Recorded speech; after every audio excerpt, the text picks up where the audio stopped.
Live now.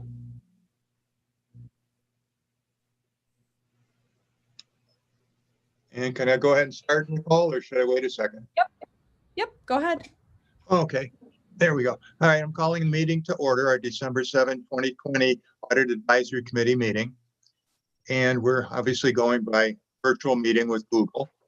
And for our attendance, the committee members I'm showing right now would be Matt Chimera, Tom Reistag, and myself. Currently, we're waiting for Dave Stinner and Steve Brooks, but we're going to go ahead and start the meeting. On the staff side, we do have Nicole, help me out with the pronunciation. Marasco. Marasso. And Nicole is our new Assistant Superintendent for Finance. And we also have our new Superintendent of Schools, Sabino Samato. And Hey, Art, can you hear me? yes, I can. Okay. How you doing? This is David. I'm up on the screen and see my video and everybody else's video. You don't see me? I see you, Dave. Yeah, no, we see Oh, you. okay. Yeah, you're not going to see me because my camera is acting up. Okay. Yeah, I'm here. Okay, very good. Glad you could join us. All right, I think we're at the point now where we will, in terms of accepting the minutes from our October 5 meeting, apparently I neglected in sending those out. I will send those out tomorrow morning. That meeting was very direct and straightforward. Basically, we had is Lumsden McCormick came in and presented the June 30, 2020 audited financial statements. But I will send those minutes out tomorrow morning to everybody. So we will look forward to adopting those at our next meeting. Our presenters would be the next item. I believe, Nicole, are you going to be presenting the Office of State Comptroller's audit update? Yes, it's somewhat brief. So I met with Janine from the Office of the State Comptroller's office, and they have been doing an audit since last year. And obviously COVID hit, and they were taking a lot of time to look over items. So the two objectives she had, she let me know there's going to be audits issued on disbursement records and reports, payrolls, and warrants. Now, she didn't say what would be issued, but those were the items that they looked into. And the other objective was the 2014 capital project and the change orders that happened. That, she said, will be the first one to come out. It's being reviewed by their legal team currently. So I asked, before they put it up on their website, obviously I'd like to review it before they put it out. She said that specifically seemed to be the bigger focus area. And they looked at compliance with our purchasing policy, the change order policy that we have, SED guidelines. They also looked at change orders in aggregate and other ways that the Board of Ed monitored the change orders in regards to the capital project. So we should be seeing that one, she said, potentially in the next month. But again, I don't know, with the turnaround in COVID, it's possible that, we don't see that in as quick of a turnaround time. So, and then the disbursement records will be issued after that as well. Okay, good. Appreciate that update. And now we will be moving on to Carl. Would you care to jump in here now? Good, thanks, Art. Well, I think I've met just about everyone here. If I haven't, I'm Carl Widmer, partner with Drescher Malecki, and we serve as the district's internal auditors. We've been there, I believe, since about 2016. I mentioned before, when everyone was jumping on the meeting, Matt Montalvo is another partner. He and I kind of co-partner this engagement just to make sure in events like tonight, when one of us is unavailable, we always have someone to send your way. And also on the call tonight, I have Corey Svensson. She is the senior auditor on the job, and I'd say she takes care of the majority of the field work and coordination, overseeing staff, and then finally drafting the reports as well. So the purpose for tonight of us stopping in for a presentation is really to give you an update on where we are on this year's fiscal year 2020-2021 internal audit. So I can give you a quick background just of the internal audit process, just as a reference point. then give you a status of where we're at. And finally, we'll wrap up with hopefully the committee's decision on what cycle should be selected for detail testing. Coming up, we typically try to schedule some time in January to accomplish some additional detail testing. So we'll get into it. The internal audit process is twofold. The largest time investment probably goes into what's called the overall risk assessment. And as we've worked with the district over the past few years, we've worked to identify 14 significant transaction cycles that affect the finances at the district. So what we've done is each year during the risk assessment, we work with the individuals, whether it's department heads, the assistant superintendent, on these different cycles to say, what are your processes, who's involved, and have there been any changes from the prior year? So just an ongoing working narrative, if you think of it that way, so that we walk through each of these significant cycles and see if we identify any areas that we would be concerned with and would consider a risk area. We document those results and put them into a final report for the district. And each year, the new findings will make their way into a final report. Second piece, other than the overall risk assessment, is the detailed testing. The district in the past, I believe our engagement is set up to select 2 cycles out of those 14 for a more thorough run through each year. So this year we work with Nicole and what we've seen in the past to come up with a cycle that we thought was a good one to get going, all things considered, working remotely and what that might mean for all the individuals that we would work with. And we thought one of them that was rather limited to the effect that COVID put on the personnel would be the cycle of capital assets. This is an area that it's a significant cycle at every district that we do. And in fact, for Kenton, we haven't had it selected for detail testing. So what we remind the group of, and when we get to selecting a cycle for the second detail cycle to be tested, I'll bring up the areas.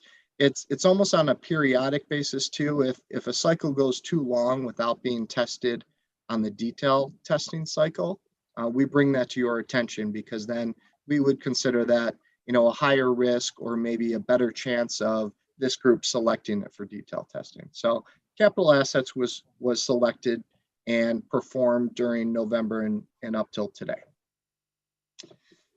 The current status, the risk assessment, our field work, and that's our inquiries, our narratives, our phone calls, some testing.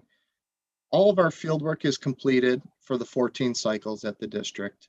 And we are in the process of having drafted recommendations put together, you know, put the pen to paper and make sure that the department heads also agree with our interpretation of what the situations are, and ultimately if our recommendation makes sense to the district. So we're in that process. We have findings in the draft process. It's going through a review for quality control in-house.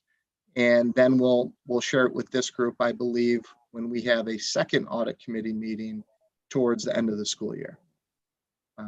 The capital assets details cycle, that testing was also, I think we're probably like 98% complete with the field work. And again, those findings are being drafted currently. So I thought it might make sense to give you a preview of what our observations have been so far, albeit a draft not being available in black and white to look at. So far, the risk assessment of the 14 cycles, 10 of them came through and we had no reason to document or include any written observations. There are currently 7 recommendations that we're working with as a product of that overall risk assessment and also our detailed testing of capital assets. And what's important to take away at this meeting, you know, without seeing the wording and the real content of each of the findings, is to know that none of those 7 recommendations are of the urgent classification. So for each of our recommendations, we provide what's called the criticality rating, and those are going to be routine, important, and urgent. So of course, urgent matters. This group would be more concerned of seeing a corrective action plan put into place sooner than later. Along with the criticality, we include an expected timeline. So we would consider items needing to be addressed or able to be addressed within 1 year as short term. And those that are going to take longer than a year to implement a corrective action plan, we term as long term. So all 7 recommendations that we have currently, there are no urgent matters. So that's, can put everybody at ease. The items that we talk about, it's not of the utmost significance that we should be going through them in detail right now today. If we could just touch quickly, I'll try to do it with a description of the recommendation or an idea of our observations for each of these. The first was in IT, and we noticed an opportunity for a recommendation here because there was an individual at the district who has since left and turned over, who was responsible for performing information security audits. That was done annually, but there was also a quarterly review of information security procedures. When we were following up with the IT department, it was uncovered that those items, considering what we've been dealing with the past half year, almost year now, it hadn't been completed. So the opportunity we saw was IT is working hard to comply with New York State education law. I believe it's section 2D, and they recommend the NIST, N-I-S-T, and the nation has provided the National Institute of Standards for Technology, that's NIST. They provide a cybersecurity framework that they're recommending school districts put into place, and that's to promote safeguarding of data and also prevent cyber attacks on the district. So IT is working on putting together a policy that's going to achieve the different aspects of all those, and we just want to make sure that these annual audits and periodic reviews of information security measures are occurring and that they're assigned to a particular individual. Because right now we saw with a turnover, those items weren't completed by anybody else. In purchasing, this was a pretty simple one. We've noted it at a couple districts actually, and we thought it might be helpful to you guys is to update the procurement policy to describe what constitutes an emergency. Where that comes up with is in an emergency situation, whoever's making the purchase is allowed to use alternative or go outside the typical procurement policy. If you think about it, you wouldn't have time to get maybe the number of bids or the number of approvals that are needed. So you're allowed to operate under alternate procedures to get the purchase done in a short amount of time. Now, what we want to make sure is oftentimes these purchases may be claimed under a grant for reimbursement. So with that, you want to be fully transparent and document how things happened without having in a policy what constitutes an emergency. You could be at risk of mislabeling something an emergency when in fact it didn't constitute an emergency, and maybe in the worst case scenario something isn't reimbursed that you thought was being reimbursed. So it's a pretty simple update to your already thorough procurement policy. The next item was identified in the revenue cycle, and what we noted was, along with COVID and seeing how it's affecting the accounts receivable balances for districts, your June 30th year end, that's cut off right in the middle of the COVID pandemic. And with these hard times, whether it be aid from New York State or collections from individuals for various things, they're backed up. So the amounts that are owed to the district have increased compared to prior years. So they're growing. And that brought us to focus on that area. And what we uncovered through discussion with management was that accounts receivable that are on the books specifically for retiree health insurance billings, those are growing and pretty old. There are some accounts on there that date back to 2012. So I don't think it's a grand dollar amount in really many situations. We're talking about individuals here, retirees, that the district handles paying their health insurance for them and they pay them. But it would be a good idea, we think, to put a policy into place to sort of standardize the review of what receivable balances are outstanding at year end. And then what that's going to do is promote a more proactive collections process, make sure that these individuals know the balances are owed.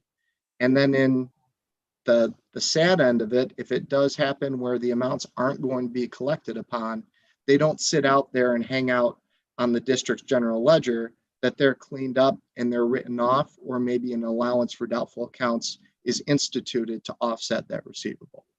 So again, it wasn't a large dollar amount, but that's just something that I think will help collections. Everybody will be a little bit more aware of what's out there, and then also it will provide more accurate balances within the financials. The final 4 recommendations came from our detailed testing of the capital assets cycle. The first was pertaining to equipment that's purchased under grants and federal grants.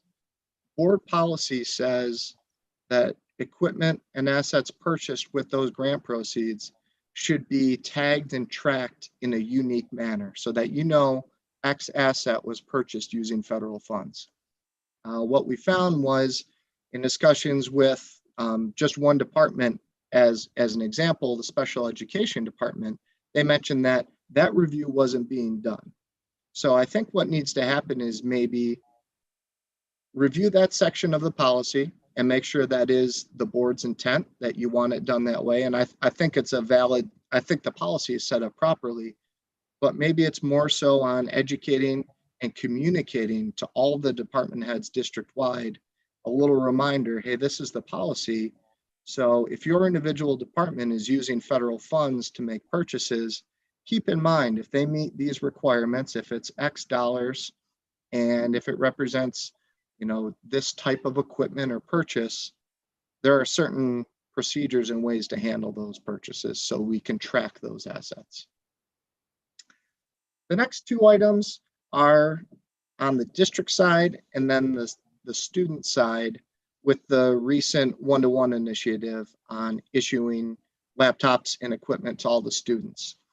And we spoke, my staff and not myself individually, but our staff spoke with IT to pretty good detail on this item because it came up quickly. There needed to be a quick response to COVID and issuing these devices out to the students so that remote learning was possible. And they do have some policies and procedures that they want to formalize. It could include such things as what types of equipment, what models of equipment are going to be issued to what type of student, what's the duration that a student should be issued this equipment, should they have it over summer, should it be returned, just little odds and ends like that come up when you're issuing that many laptops and just all the devices that an IT department is going to have to keep track of. Those are things that should be formalized and written down, and I think it's just been backed up. So the recommendation is just to make sure that gets documented. That's the district side. On the student side, they're being issued a district issued computer, and while there is an AUP, an acceptable use policy, in speaking with IT, they thought it was lacking more so on the property side of it, the accountability and responsibility. If you're being issued a district computer, what are your responsibilities as far as the security of it, the safeguarding, Is there going to be a financial consequence if you return a broken machine or you lose it? Different things like that. The acceptable use policy is good for the content that's in there, but IT sort of fed us a little bit of some information to say maybe it's lacking on the security side of the actual equipment itself. So it's a big spend throwing out that many laptops out there. So to make an effort to safeguard it and see that it can be used year over year, hopefully longer than it's, or not shorter than its useful life. Finally, there is a module called Asset Max. That's what the district uses to track capital assets as it relates to them being reported in the financial statements. And what we noted is the individual that's responsible for maintaining that information seems to be the only one individual that knows it front to back. So our recommendation would just be to cross-train those duties and responsibilities to make sure, in the event that that one individual leaves, you're not stuck having to learn from scratch, that you would have somebody already trained in the process. So maybe a little more detail than I anticipated going into. I hope you guys aren't bored hearing me speak on these. Are there any questions or comments on those? Those are just the preliminary observations. We'll be circulating written drafts soon. I had a question. When you went through IT, did cyber breach or incident response planning come up at all? Specifically, no, but I know that those areas are being covered under the, there's the 5 elements to that cybersecurity framework that NIST is promoting. Okay. So I think, if you want to go in there, yeah. Yeah, the detail on that, they have the different stages of cybersecurity, and those, I would imagine, fall under them. Okay, thank you. Sure. All right, well, I'll move on to the final area, and that's just to select the second cycle for detail testing. We'll work with Nicole to schedule this in the upcoming month or two, hopefully. Our recommendations to the board, because we do try to come up with areas that we might consider higher risk. If there are no specific areas that this group is concerned with, we just sort of revert back to, has it been a while since something has been detail tested? Or is there anything going on in the current environment that would influence us to say one cycle is riskier than the rest? The 3 areas that we have that we think are of the higher risk. First is athletics. The number one reason is we haven't tested it yet. This is an area that we tested other districts, and it's got some risk with it because there's a lot of stuff that's decentralized. You have different coaches, different buildings. There's a lot of small equipment. So there's some risks there. Again, it's not necessarily a huge dollar amount, but there is a lot of procedures that are happening that don't necessarily fall under a policy. So if you want to get a hold of how are each team or each school handling their individual budgets, are they buying jerseys every year when they don't need them? Is the vendor that you buy jerseys from being handled properly? We've run into instances where the vendor was, a coach's buddy. So they end up buying lots of stuff because it was easy to get it passed on the PO through the district. So his buddy was getting a lot of business. Just checking up on little things like that. Also, I'm not sure, Nicole, do you know offhand, or really anybody in the group, is there any cash collected for admission? I know we're not open right now, but would that be an area that if you were to open up, we would look into, like ticket sales or food sales at events? So, Matt, go ahead. You're muted. Certain events, there's cash collected. I know football games. Okay.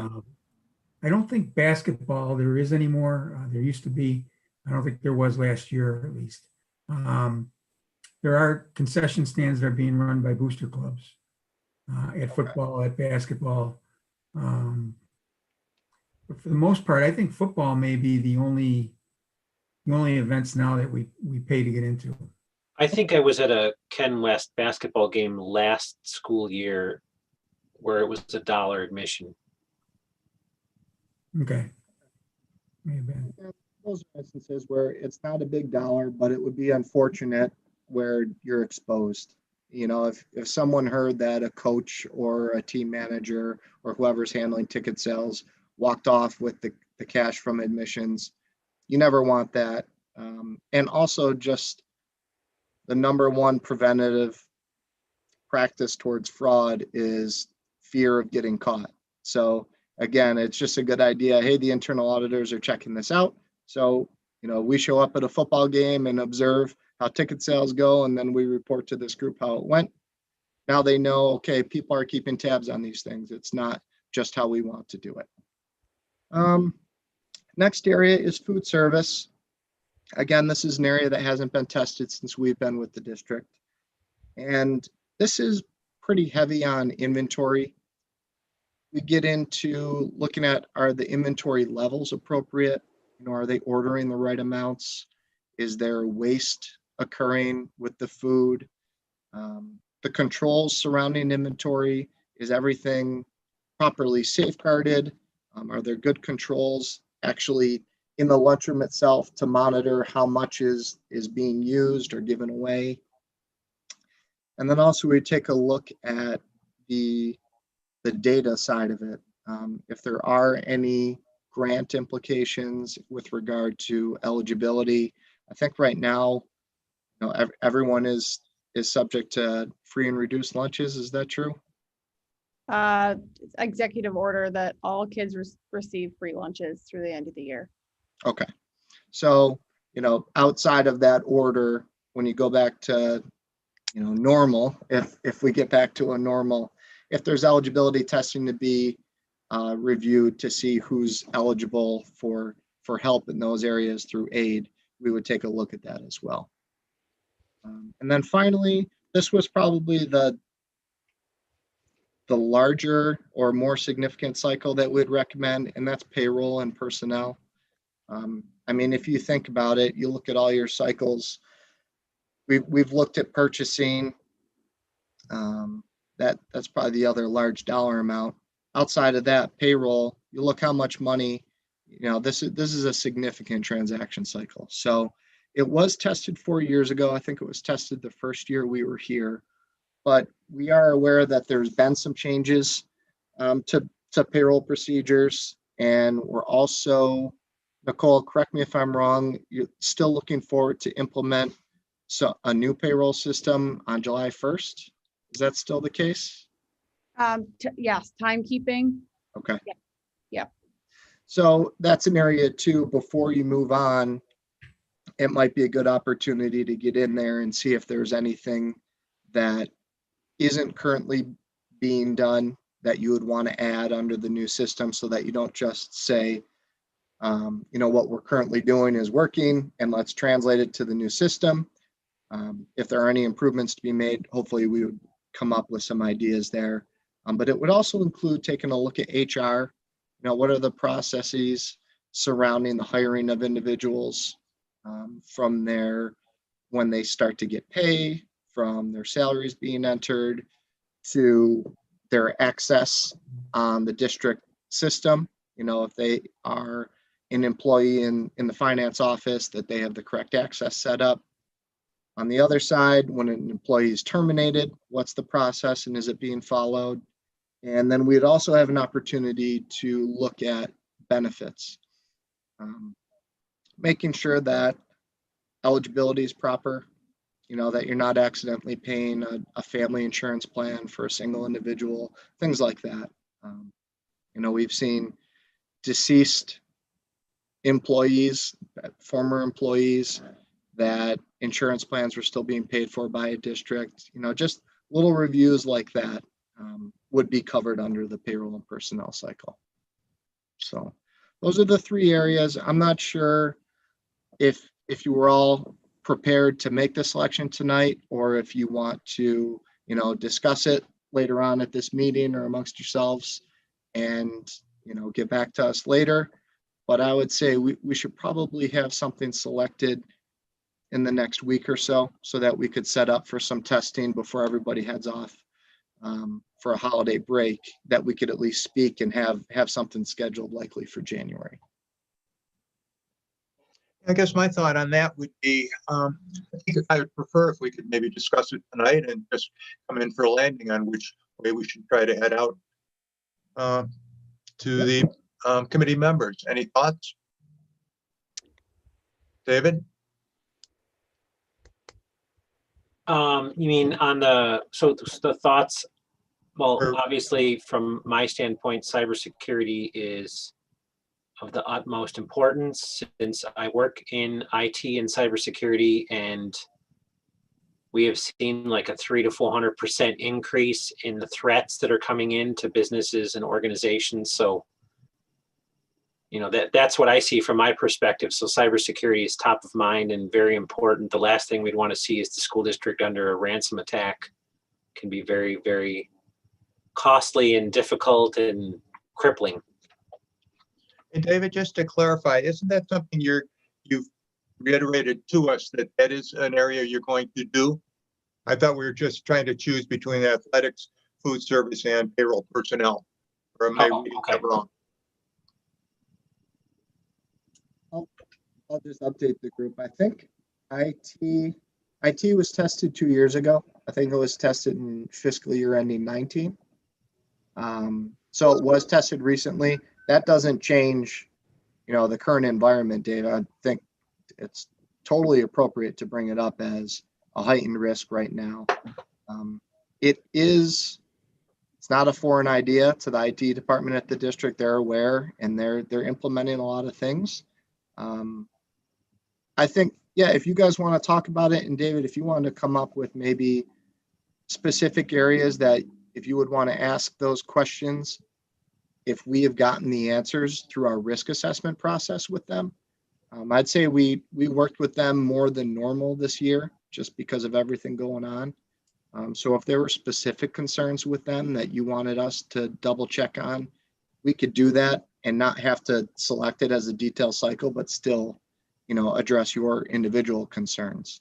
Okay. And the 3 cycles that I mentioned, those are just the 3 top, if we were to recommend to the group to choose from. That doesn't prevent this group from choosing any of the other 13 cycles. Okay, I understand what you're saying now. Oh boy, David, I know where you're coming from, and that was my initial thought, was the IT thing. Really seems like something we really want to make sure that's being well done. But again, and Carl, when I'm listening to you, it sounds like all these are very, very important and certainly would end up providing some positives to the school district. When I sit back and I think of athletics, I think back a few years ago when I forget what the dollar amount was, but I believe it was the district secretary or something. I guess she was actually convicted of taking money from the school. And I remember the newspaper seemed to relish in making a huge, huge deal out of it and just beating the hell up out of the school administration. And certainly the area of payroll and personnel is always, I think, very, very important. When you look at the dollars that, are involved in that particular area. Let's see. How do we come in for a landing here, guys? So, can I make a recommendation? Oh, absolutely. So if we were just looking at the 3 that haven't been tested, obviously athletics and food service, there's not as much going on as traditionally would be right now, especially food service, because they're not taking in applications for free and reduced lunches, which is one thing that they would go and verify that people are actually eligible and that all the procedures are being followed under the grant to comply with that. And there's also not really any cash being taken in right now because, it's much less because kids can buy snacks still, but that's really it. Maybe we have some teachers that are buying lunches, but probably very few. due to either being virtual or being, periodically coming in. So my gut tells me that payroll and personnel would be a good place to look. It's going to be a heavy lift. That's a very big area in my opinion. But I think that it would be helpful for the timekeeping piece to know going forward, if there's something that we can do additionally that we're not right now. So I think speaking that's an excellent observation. speaking from the IT standpoint, I wonder if there are things that we have done in the past, if there's been a risk assessment that may not have been aware to the audit committee because it's not financial per se. But I've seen other districts have specific IT risk assessments done from a specialized company. So that's something I can try to get the answer to. I don't know the answer, but just moving forward, maybe that'd be something we'd be looking at using a firm specific to IT security. Sorry, nothing against Carl or Corey, but in specific, the IT world, they have people who go and do them, including BOCES. So I think those are very, very good observations. How about if we, let me just throw it out and see if we all concur. They'll go on that idea of the second area would be payroll personnel. Dave, what do you think? That sounds reasonable. Okay. How about Matt? You want to chime in? Give me your thoughts. I think, given the situation and what's going on right now, that, as Nicole said, in those other two areas, things aren't, I guess, busy right now. But yeah, I would agree with that. Okay, good. How about Tom? Yeah, especially since it hasn't been looked at in detail in 4 years, and it is such a huge area. I'm in favor of the payroll personnel look as well. Okay, sounds very good. And Carl, just so my notes are a little better this time for my board minutes, what's the first area that you're going to be examining for detail cycle? That we did look at was capital assets. Okay, the whole spectrum, acquisition. Yeah. Okay. All right. Well, I think the committee's recommendation then to you, subject to, Nicole and superintendent agreeing, is to go ahead and use payroll personnel as being the detailed testing cycle. Just to comment, Art, Nicole, I couldn't agree more with the recommendation, especially since we are looking at, we do have some challenges that we have in front of us with going to a new payroll system. So I think finding out anything that we need to find out now as we're transitioning and making those decisions, I think would be to our benefit right now. Okay, very good. All right, old business. Anything we should be bringing up there for discussion? Well, one thought that comes to my mind, if the committee concurs, Steve Brooks has missed the last couple of meetings, and he didn't even notify us, to the best of my knowledge, that he wasn't going to be part of tonight's meeting. I think we really got to give serious thought to maybe discussing with him the appropriateness of him continuing on as a committee member. Any thoughts on that area? Dave, you're the newest. Well, that's reasonable. If he's a part of the committee, he probably should have a good reason not to be here and at least notify you as the chairman. Yeah, which he didn't reach out to me or say anything, and his rationale for not attending the preceding meeting was a little on the weak side. So I think I would like to, subject to Matt and Tom concurring, just reach out and pretty much see, does he want to resign? Matt, is that all right with you? Yeah, I think that's fair to bring that to his attention. Okay, good. Tom? Is that one all right with you, Tom? Yes, it makes sense to me too. Okay, good. And then if everybody would give some thought to a replacement for him, just so we've got that in our hip pocket. And, as a committee, we can, maybe exchange some emails or set up another Zoom meeting to go forward on accomplishing that. Let's see. I think that's it for old business unless somebody else has something else they want to bring up. Um, I'm not, You're muted, Tom. You're muted. oh, okay, sorry. I'm not sure that it's old business, but it's a follow-up from what Nicole brought up earlier. And I was just wondering, when you mentioned the state controller's audit, Nicole, was there any word that they had conducted an audit of the charter school for applied technology? Because I know they did in the summer of 2019. And there were, because there's, sort of under our supervision or whatever. Nope, the two specific areas she said were the change orders for the capital project and disbursement records and reports in relationship to payroll and warrants. So, Okay, so thanks. they didn't mention anything specific. So, Okay, thank you. Okay, well, if there's no further business, again, our next scheduled meeting is for February 1st. And then after that, April 12th and June 7th. We'll follow our normal procedure that if we really don't need a meeting on February 1, we'll just go ahead and cancel it and wait until the April 12th meeting. So if that's okay with everybody, would somebody please make a motion to adjourn?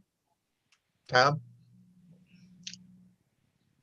I read his lips. I think he said, let's adjourn. All those in favor? Aye. I guess we made it. All right, that'll take care of it. Nicole, very, very nice meeting you. oh, great. Thanks. You too. Look forward to Oh. seeing you again. Okay, great. Thank you. Good night. Great holiday, Thanks, everybody. everybody. Have a nice night. Bye. Thanks, Carl. Thanks. Got it.